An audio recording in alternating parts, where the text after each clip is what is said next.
Rick Harrison of Pawn Stars on the History Channel has won the hearts of people all around in a manner very few others have.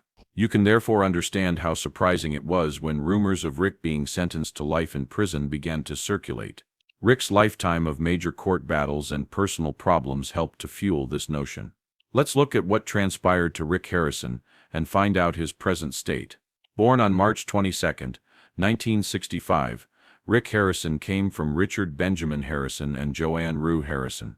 With Rick being the third child, his parents had 4 children: Sherry, Joseph, Rick, and Chris.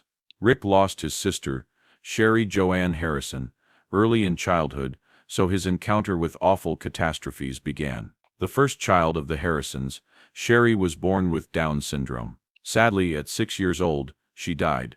Rick himself had a chronic issue with epileptic seizures at 8 years old, which forced him to spend a lot of time in bed reading books as if that wasn't enough suffering.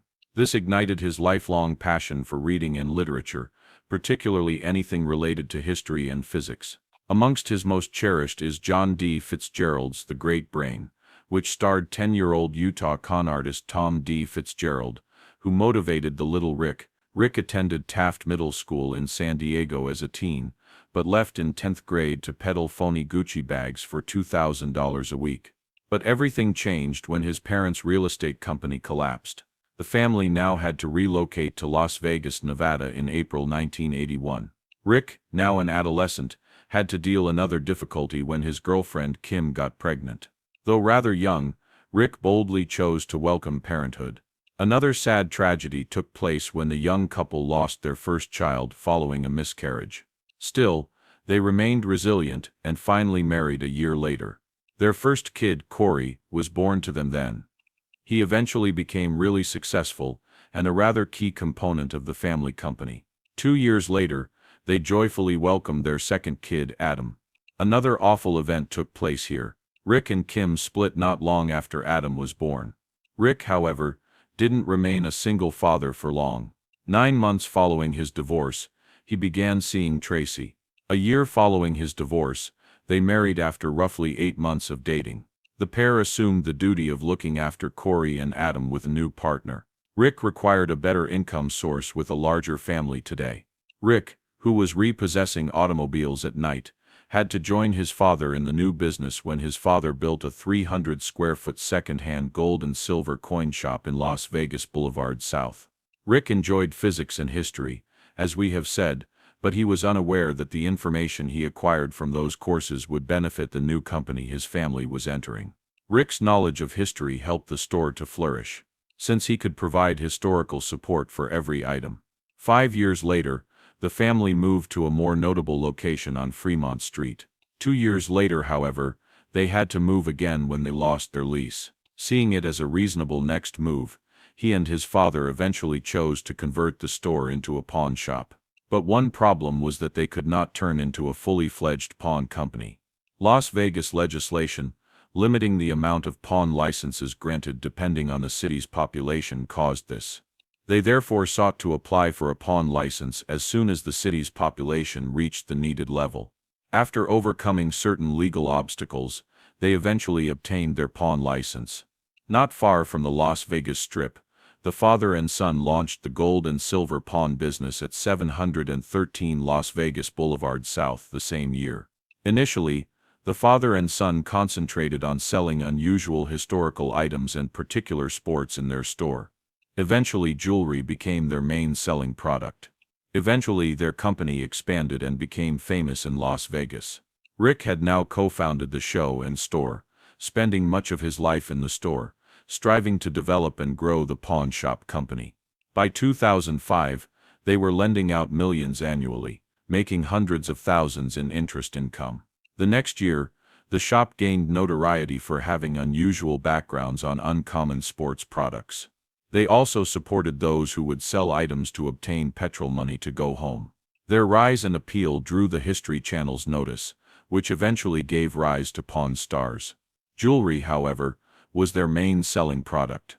Eventually, their company expanded and became famous in Las Vegas.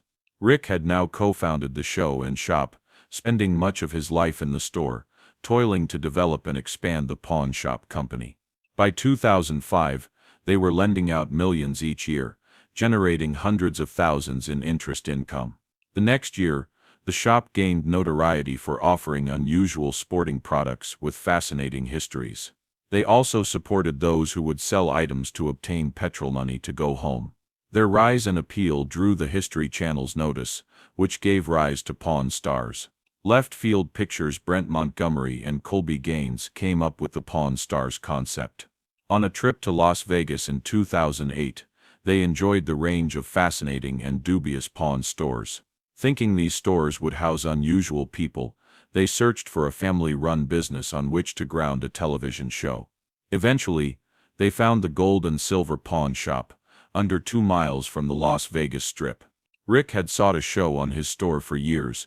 This store had already been the subject of a PBS documentary in 2001. In 2003, he had featured in an episode of Insomniac with Dave Attell. Originally proposed to HBO, the program didn't appeal to them. But they let it evolve into the family-friendly design we currently appreciate. Originally called Pawning History, it was eventually changed to Pawn Stars to better reflect what they were filming. The name is a humorous pun on porn stars.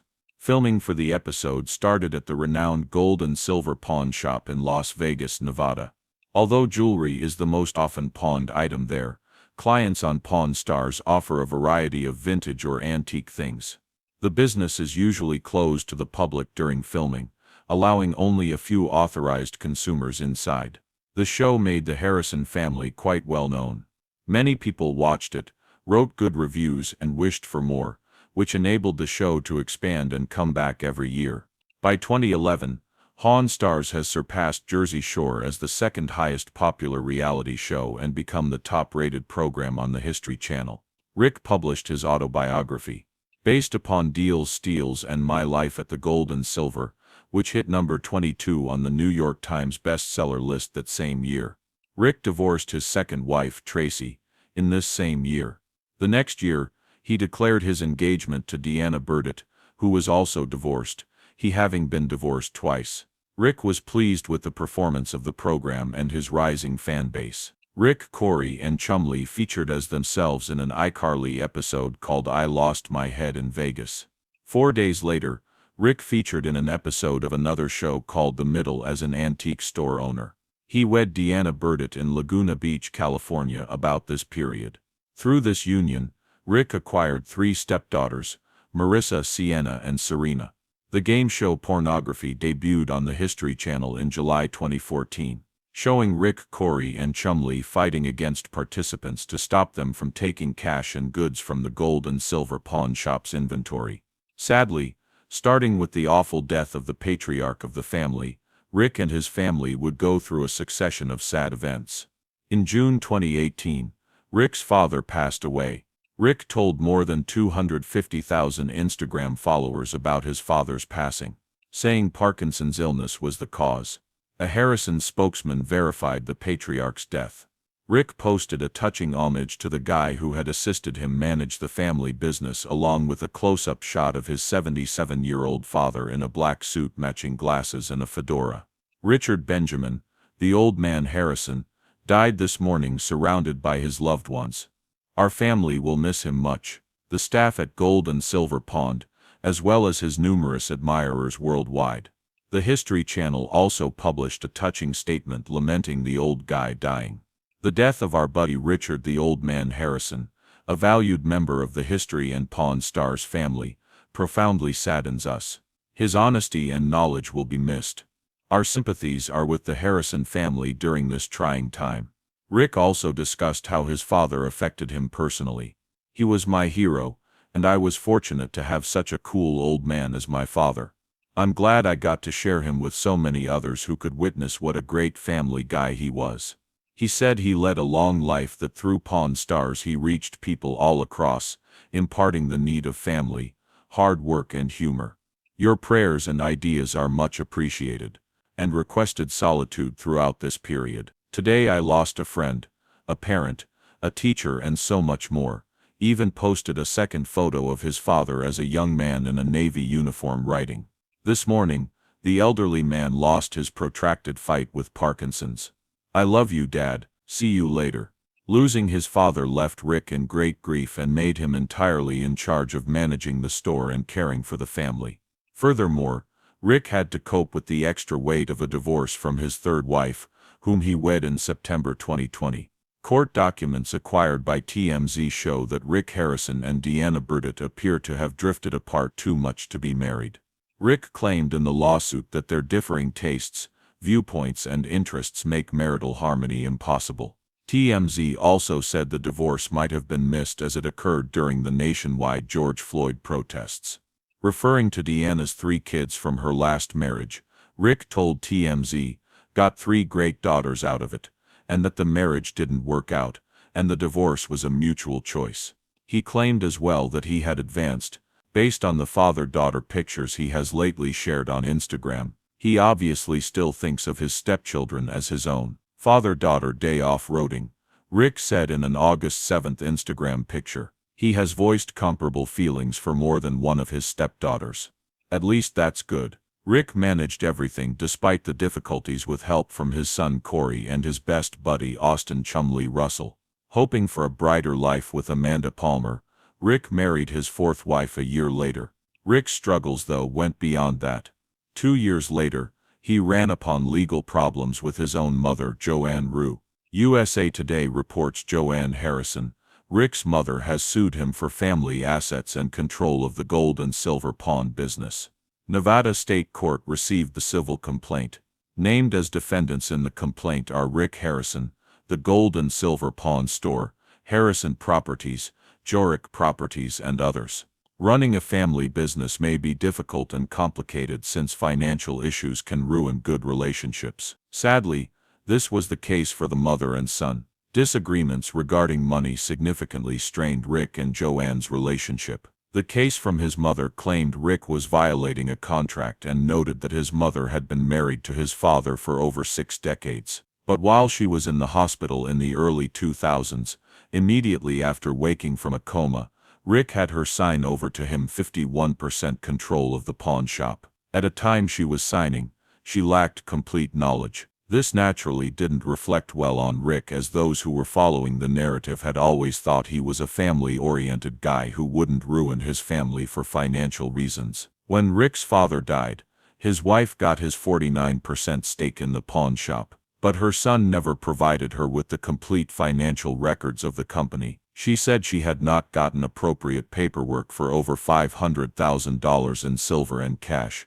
which she thought her spouse possessed when he passed away. Rick had ceased giving her money from her late husband's business portion, she claimed. He stopped in 2020, however he formerly sent her consistent $25,000 installments. Joanne was also attempting to have the courts restore that money. Many supporters believed Rick's riches was in jeopardy since reports said Joanne filed a temporary restraining order against her son to stop him from selling any of the family's assets. The restraining order would also stop Rick from moving or hiding cash assets or taking any other actions that would lower her interest in the family business. The lawsuit also sought for unspecified damages, a full accounting of assets, and a court order to stop Rick from using his mother's money, and a court injunction barring Rick from spending his mother's funds. He also had to let a constructive trust take possession of her property. Rick later said in an interview about the case, nevertheless, that allegations are false. My 81-year-old mother, I think, is being affected by others for their own gain. Joanne's plea said, while Rick likes his luxurious life as a celebrity in charge of all the family enterprises and finances, every month I am left anxious and uncertain whether I will have enough money to pay for personal and medical costs. And story claims Joanne was over 80 and had several health issues needing round-the-clock care, which might run as high as $15,000 a month. Rick claimed news stories alerted him to the request for a restraining order. Over the last few months, he claimed, I have attempted to call her many times but have been unable to reach her. Actually, one of the businesses she is suing is entirely run by my mother. The Pawn Stars star seems perplexed by his mother's legal action. Rick still had to face his most major and most heartbreaking setback despite many obstacles. Rick sadly lost his son on January 2024. A public information officer in Clark County, Nevada,